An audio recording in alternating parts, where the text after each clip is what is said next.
What's going on is there's a great deal of energy in the pro-business community to contribute and help perpetuate, if you will, the kinds of reductions in regulations, tax changes, things that are so pro-business in this administration. And on the Democratic side, you see a lot of activities by union paid-for groups and so on, but it doesn't translate into the common historic Democrat giving to his party. Just the opposite. In Michigan, Pennsylvania, Ohio, these Democrats are proud of this president. So I'm wondering if Republicans going forward can match the energy that they're getting on the fundraising front on the election front. Now, I know you've opted out of this campaign. Many established Republicans, some 3 dozen others in the House have done similarly. You could raise a lot of money, but it's still not going to change those potentially grim prospects, right?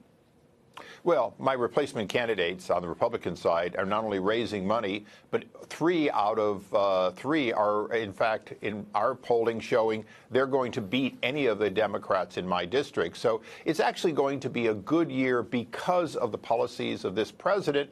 And I think if you ask the question of how do Republicans win, they win by not only embracing the president, but helping him go further.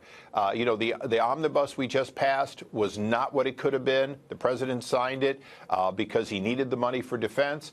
But the reality is we, in the remaining time before the election, we have an opportunity to help the president, help him with regulatory relief, help him with getting the Senate with getting his appointments. Well, he threw a lot of you guys under the bus because he says that you're driving it off the cliff. I mean, if I interpret his concern about the measure, and he was quite rightly ticked off about it. He did sign it anyway for the military spending you alluded to. The fact of the matter is, I don't see him being a zealous supporter of what Republicans want to do. And I would imagine some of those Republicans aren't really zealously supporting him, calling him out.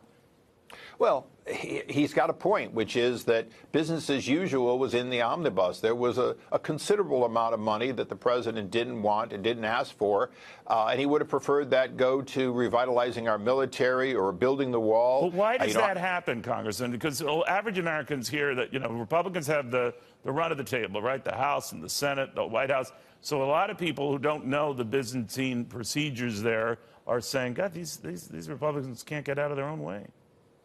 Well, there's a lot of history there. Some of it we'll blame on the Senate, but some of it is just the process of 4 people sitting in a room at the end, Nancy Pelosi being one of them, figuring out what stays in, what goes out, and cutting deals.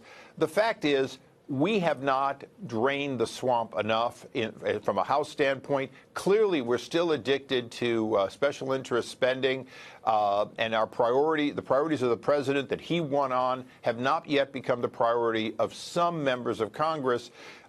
There's a reason that the Freedom Caucus has a seat at the table, and that's because they've been asking for the kinds of cutbacks in unnecessary spending, and almost every one of them supports the investment in the military. And as a San Diegan, where we've had a wall, almost every one of them rejected this, Congressman. So I guess what I'm asking you is, and I know you'll be leaving, but are you worried about what you'll be leaving? That even if the Republicans were to hang on, and there's some debate there as to whether they can, no one knows what the hell they stand for.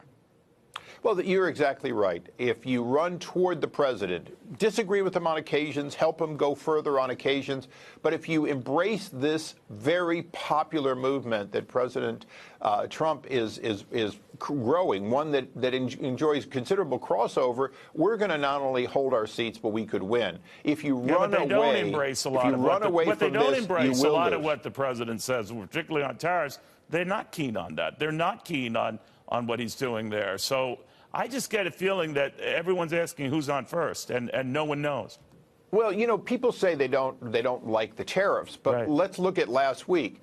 The president's announcement on finally holding China accountable for stealing our technology, forcing transfers of technology, something that the Europeans and everyone I deal with in the free trade world agrees with. He finally had the guts to do it.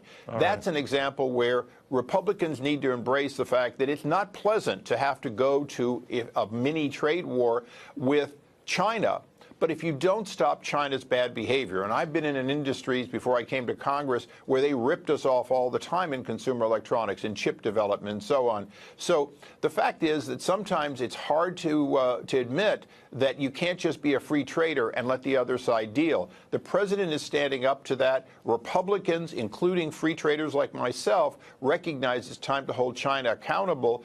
And so, yes, we'd like to have it done in a way that was, harmonious, but it probably won't be. But to get the job done, you have to be like Reagan. You have to be willing to both be for free trade and hold unfair traders accountable. And the president's doing that. All right. We'll watch very, very closely. Congressman, always a pleasure. Thank you, sir. Thank you. All right, Congressman.